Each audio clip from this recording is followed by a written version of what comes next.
Lá em Jeremias, capítulo 1, versículo 5, diz assim: Antes que te formasse no ventre, te conheci. Antes que saíste da madre, te santifiquei. As nações te dei por profeta. Amém? Jovens, eu não vim falar uma história que eu ouvi. Eu não vim falar uma história que me contaram. Eu não vim falar uma história que eu sonhei. Eu vim contar a história que eu vivi, que aconteceu comigo. E para você que é jovem, no começo, antes que eu não conhecia Deus, que eu não enxergava, na verdade, não tinha sido liberto, eu fiz até um vídeo, só que não deu para a gente. Aconteceu um imprevisto, não deu para me colocar o vídeo. Mas no meu vídeo que eu fiz estava escrito: no começo tudo era bom. No começo tudo é bebedeira, tudo é bebida, tudo é curtição. E eu era de um pequeno interior do Pará. Eu vim planejar o Jari, se meti com algumas pessoas, para vencer logo bem breve. Se meti com umas pessoas que não conhecia direito. E lá no Laranjal do Jari tinha uma gangue chamada Gangue do Camaleão. Então eu me envolvi com essa gangue e comecei a curtir, bebedeira, tudo. Dinheiro fácil, dinheiro. Quando a gente é jovem, a gente vê um dinheiro fácil, a gente fica ali, essa que é a vida, é essa que eu quero, essa vida que eu vou seguir. Então, quando eu vi, eu já estava envolvido nessa gangue, os pés à cabeça já, e ali estava, para mim era prazer. E eu estava sendo aplaudido pelo mundo. E ao mesmo tempo, tinha algumas pessoas que me respeitavam, outras pessoas queriam minha morte, inclusive da ponte de casa.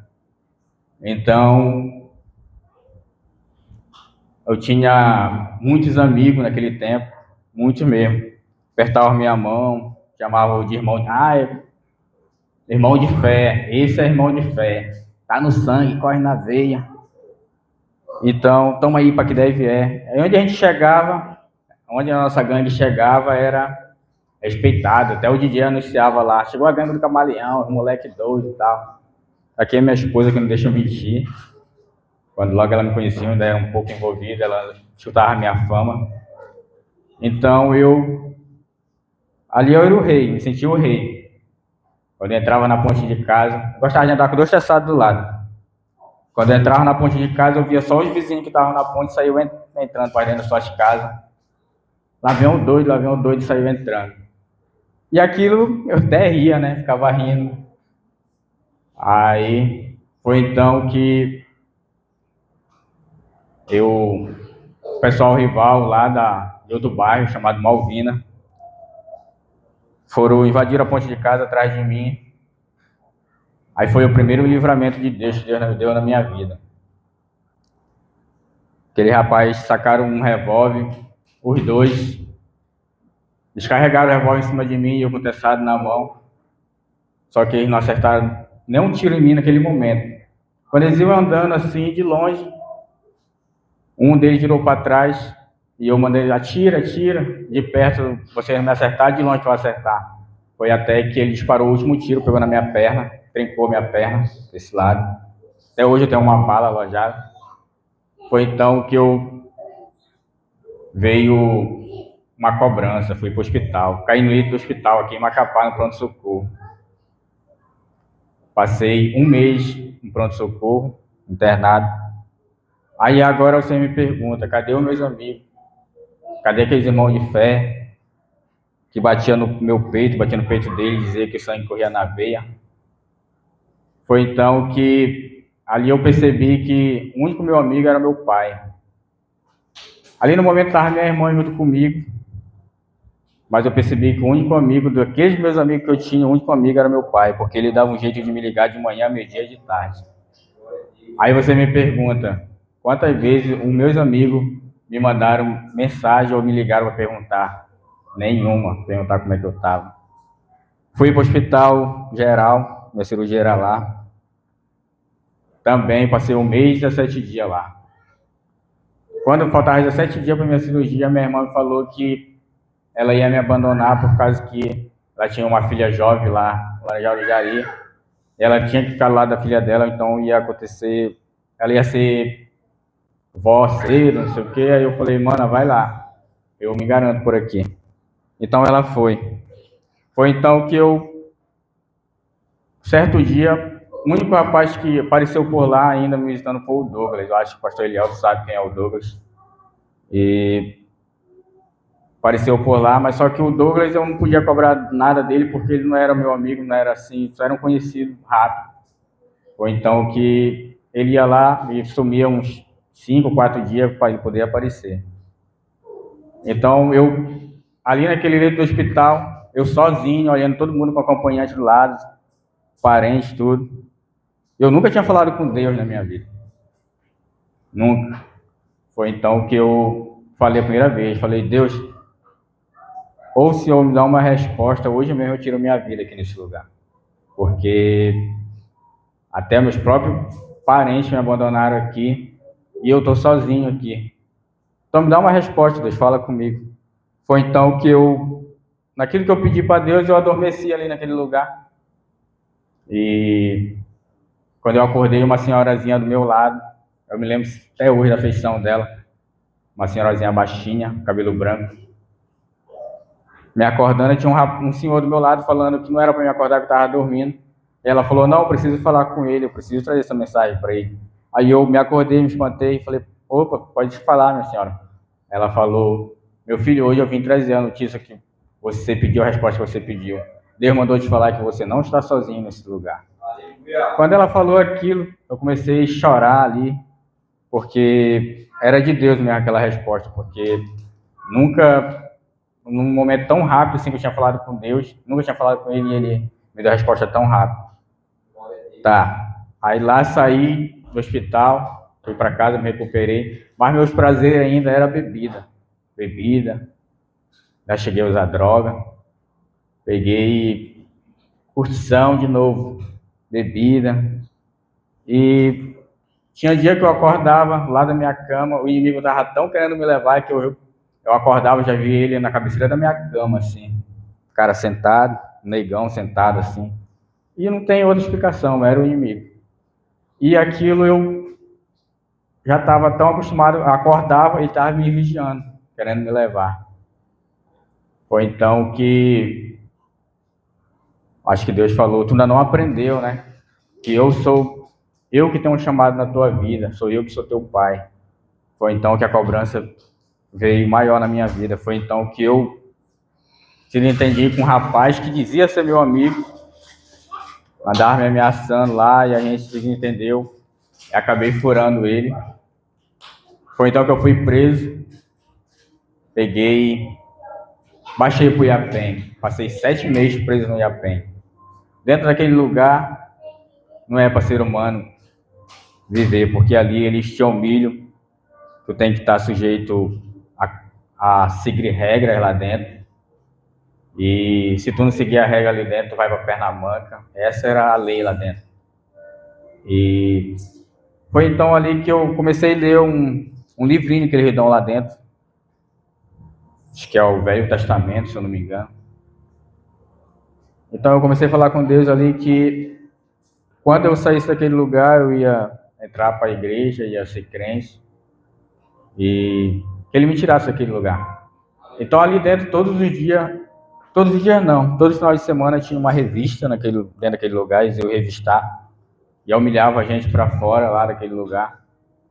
E batia em nós, jogava spray de pimenta, essas coisas. Então fui muito humilhado naquele lugar. Comida crua. Aí Deus também me falou, isso aí é para te aprender, já que com leite do hospital tu não aprendeu, aí é só para te aprender mais um pouquinho. Foi então que eu saí lá daquele lugar, mas saí monitorado com uma tornozeleira no meu pé. Passei, eu acho que 2 anos e pouco com uma tornozeleira no pé. Podia arredar o pé de casa. Foi então que as coisas foram acontecendo na minha vida, assim, um pouco meio rápido. Mesmo assim, eu ainda estava vamos falar a palavra certa, em cima do muro. Não sabia para onde eu ia. E ainda continuei curtindo um pouco. Mas algo me dizia que também aquela vida não era para mim. Foi então que Deus deu tudo certo na vida da minha esposa, e ela pegou, veio aqui para Macapá. E eu ainda não queria vir para cá ainda.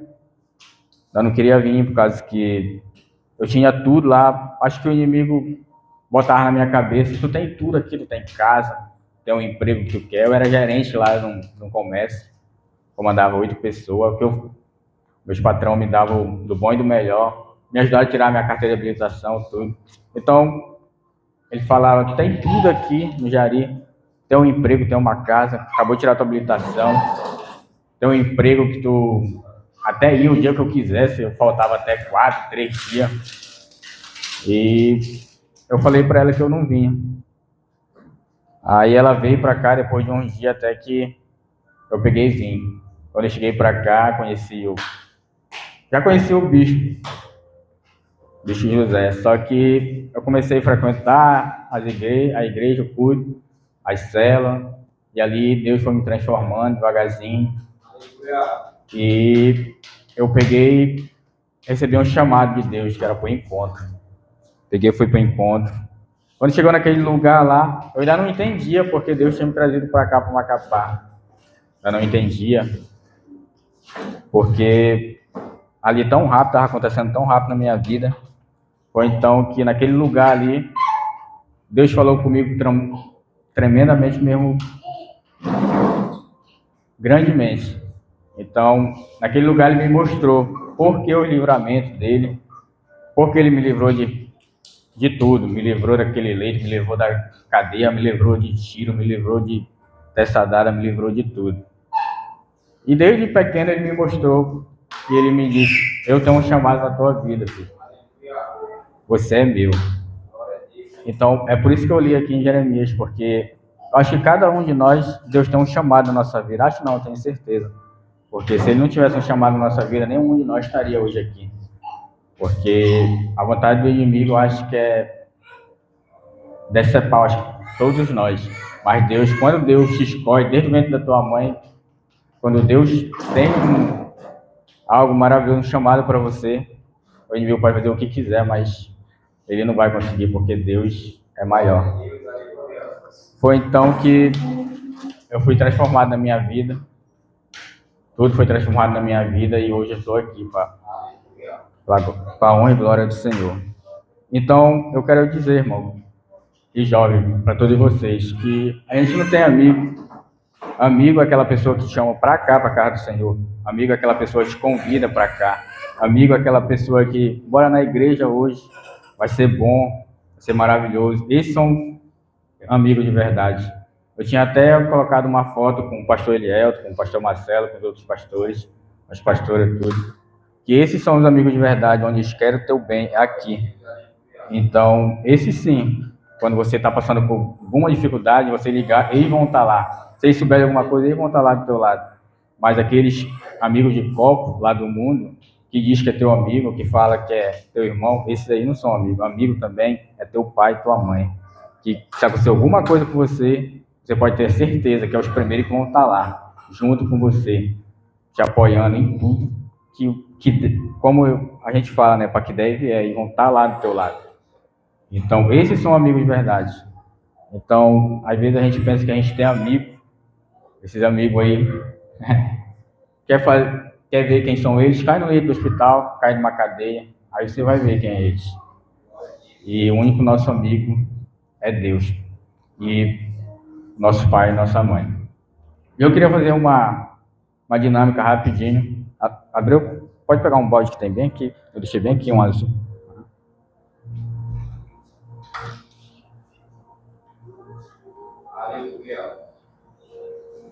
Joga Daqui assim tu joga lá dentro. Agora tu pega lá de novo. Aí tu distancia mais um pouco lá. Joga lá. Aí tu pega aqui de novo. Vai dar mais um passo lá. Tenta acertar lá. Vai lá pra trás lá. Vai lá. Davi acertou um bonito, será que vai? Errou, né? Fica aí.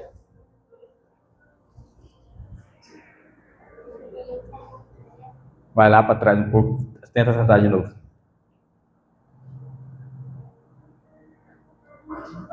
Então é isso, irmão. O que eu quero dizer é que Deus está aqui, ó. É que Deus está aqui. E quem se distancia de Deus somos nós.